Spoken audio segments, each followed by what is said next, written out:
Sporting Journal Radio, presented by Onyx.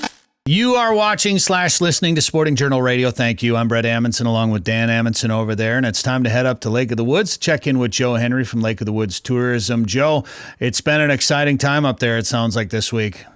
Man, we are in the heart of it right now. I mean, right now, if you're an outdoors person and you like to hunt and fish, I'll tell you right now, it's a darn good time of the year. It's definitely a little bit cooler, and I was a little worried. You know, we headed up there to hunt up at the Northwest Angle, which we're going to recap next week here on the show. But I thought we might be a little bit early for the ducks up there, but it sounds like this cold weather has really pushed a lot of birds down, and it sounds like we're timing it about right. Yeah, you know, I tell you, that's one thing about duck hunting, right, is that the migration. You got to play the migration a little bit, and it sounds like you guys might be timing it very nicely. You know, we had some pretty darn cold weather, and getting down in the 20s, and I'll tell you what, that pushes some birds down. We also had some snow, and that'll do it too. So, you know, you guys, I think it's going to be working out real nice for you, put it that way. And I'll tell you what, doing the layout boat hunting, man, how fun. I'm excited. So the Chili Bowl wasn't just a clever name last week. It was kind of chilly out there. It was chilly out there, yeah. You know, they had a little bit of weather come in just before the Chili Bowl. They had some snow and wind and stuff. And, you know, that's fall fishing, though. You know, that's kind of what you're used to. The one thing I'll say is that, you know, the Chili Bowl tournament is put on by Borderview Lodge, and it's got a capacity of 75 boats. You know, the great thing is that the boundary is the Rainy River. You cannot go on the lake. So, you know, when you talk about, you know, inclement weather or wind or whatever the case might be, at least you're on a small body of water. And, yeah, you can fish 42 miles of the river, but it's fairly narrow in almost all areas. And, you know, if you really want to play the wind, you can go around a certain curve or certain bend and really get out of it. So this is the right mission. Yeah, well, we found that out fishing there in the spring last year when we were fishing in a snowstorm while we were up there. There's places you can hide, and fishing can be pretty good. How was the fishing for the tournament this year? Well, I think it was pretty darn good overall. I mean, you know, they were dealing with really a pressure system coming through with wind and snow and rain and everything. Before the tournament and even during the tournament, it was pretty, a little bit windy and cold and stuff. But, you know, despite that, the winning bag of fish for 5 fish came in at about 19 pounds. So, you know, just under a 4-pound average, which, hey, you know what, not a bad average. Most people caught fish, and my understanding is, especially pre-fishing when the weather was nicer, a lot of fish came through, you know. But I mean, you know, everybody's saying, geez, you know, we caught our walleyes, but we also got, you know, a lot of times I'm hearing 6 different species of fish, and of course that would be your walleyes, your saugers, pikes, smallmouth bass, sturgeon, perch, suckers, crappies. I mean, you know, they're catching everything in the river. Sounds like they're catching some big sturgeon up there right now too, of course. Well, it's funny. They're catching some big sturgeon, and you know, a lot of the sturgeon being caught are being caught accidentally by walleye anglers just using a jig and a minnow. So, yeah, and this time of the year is when those sturgeon, they start going to the holes and they really start getting active just before the winter too, you know. And, you know, most people are up there fishing walleyes because the walleye run is on. The shiners and the walleyes are in the river. But some people still like fishing sturgeon. It's something different. And I get that. You know, it's kind of fun. I mean, plus to catch a 60, 70, 80, 100-pound fish, I mean, you do that every day. Yeah, I mean, they're huge fish, and they're fun to catch. And I know a lot of the walleye anglers don't like battling them on walleye gear because it might be an hour-long fight. But, I mean, how much fun is that to catch a fish that big, no matter what gear that you're using?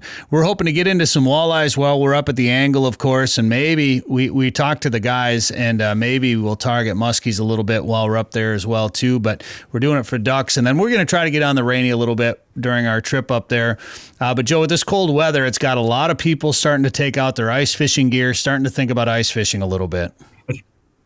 You know, I just talked to somebody I'm going to be hunting with, deer hunting, and he said the same thing. He says, man, as soon as it snowed, I was all jacked up. I couldn't wait to pull my collapsible out and get everything all kind of cleaned up and ready to roll for the winter. And I think a lot of people are that way, you know, and it's awesome. But I would say this, you know, up at Lake of the Woods, you know, when we get things rolling, we're normally talking about November for spearing, end of November for spearing in the back.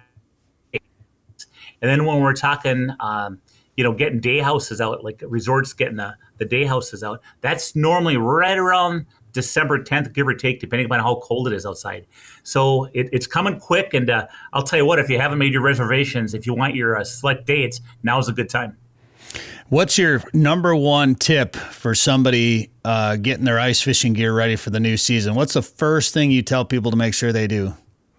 Well, I mean, make sure that your auger's ready to roll. So if you have a gas auger, you got to make sure you start it and everything. With your batteries, make sure if you have electric auger, your batteries are ready to roll. And then, as far as your electronics, make sure that your batteries are charged up. Make sure your batteries still work okay. Well, and then in addition to the your auger and electronics, I would start looking at your rods and reels and check out your line, because your line, in many cases it can be good, but in some cases you might want to change it out. And also too, take that last 15, 20 feet of line off your spool. That's going to be the line that gets used the most, and cut that off. At least start fresh that way. But the other thing too, if you're a panfish angler and you're using that 2 and 3 pound test, that's where you really want to check it over. Even walleye anglers, when I say check out the line, you want to feel that line. If there's any kind of nick whatsoever, replace it. If you have any doubts, line isn't all that expensive. Replace it. Obviously your super lines, your braided and such, are going to last longer than your monos and your fluorocarbons. If you're using a braid for jigging for walleyes and you have that fluorocarbon leader on there, you know what? Replace that fluorocarbon leader at least. Just some little things like that are going to help you do well. I also like checking my lures out, Brett. Sometimes you get a little moisture in there and you get some rust in there. Maybe you want to sharpen some hooks. Maybe you want to do an inventory of your ice fishing lures to see what you might need this year.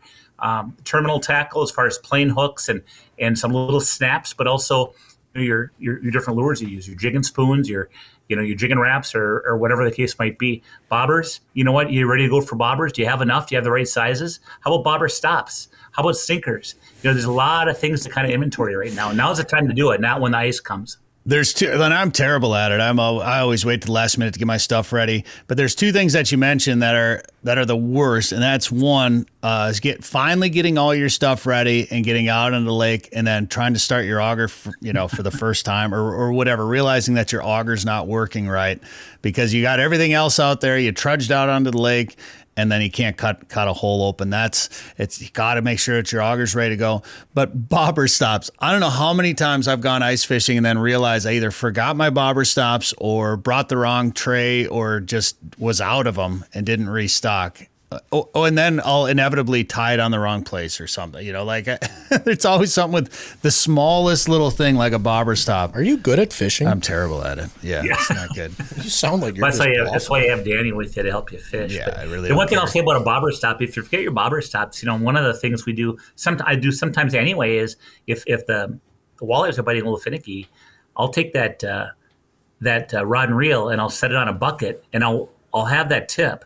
Try to use a rod with a flexible tip, but you can just watch that tip. And sometimes, that tip will if that just goes down just a little, you set that hook, there's a nice walleye sauger hanging on there. And that's kind of the name of the game. I mean, just adapt, right?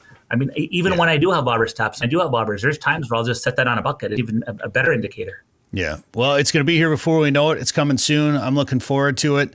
And I will have my bobber stops and my auger working, because we talked about it now and you guys made fun of me, so I'll make sure I got that stuff ready. When's the last time you had a working auger?